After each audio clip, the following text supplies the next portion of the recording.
Have you ever wondered why some telescopes are launched into space while others are built on remote mountaintops? What is actually the best for astronomy? Here we provide a ringside view of the fight for the elusive photons from deep space. Is it a battle of the telescope giants? Today we have telescopes of many different sizes and shapes.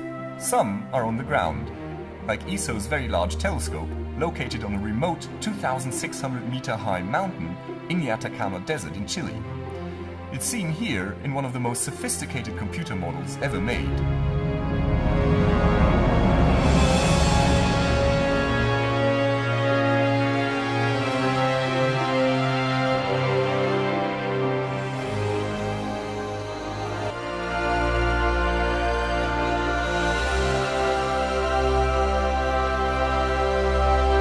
Some telescopes are in space, like the Hubble Space Telescope in orbit around Earth almost 600 kilometers further up.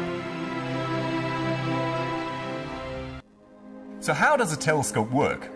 Well, common to almost all telescopes, regardless of size or purpose, is that they have a mirror, some instruments, and a few supporting systems. Now the main function of the mirror is to collect as much light as possible from distant stars and galaxies. It is not to magnify anything, as many people think. Then there are a number of secondary mirrors that send the light to the instruments. Now there are two main types of instruments. First, there are cameras, which essentially do what any normal digital camera does. They take images. And then there are the spectrographs that spread the incoming light into its constituent colors like a rainbow, which can tell a lot about the physics of distant objects. Ingenious engineers and imaginative astronomers around the world compete in a scientific battle of how to unveil the secrets of the universe. So who is winning? Are the ground-based telescopes better because they are larger and collect more light from faint stars and galaxies? Or are the space-based telescopes winning the race, as they can make sharper images above the clouds and the disturbing atmosphere? On that count, ground-based astronomy is fast catching up. Advanced techniques, such as adaptive optics, have been developed to correct for the atmospheric blurring and twinkling.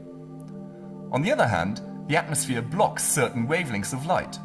Only space telescopes, like Hubble, that fly above the atmosphere, can access the ultraviolet and infrared parts of the spectrum, which are invisible from the ground.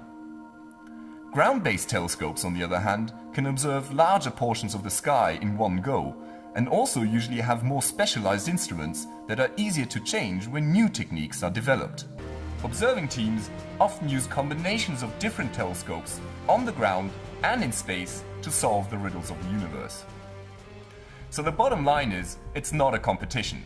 It's the synergy and complementarity between the different kinds of telescopes that matter, whether they're small or large, in the southern or northern hemisphere, on the ground or in space.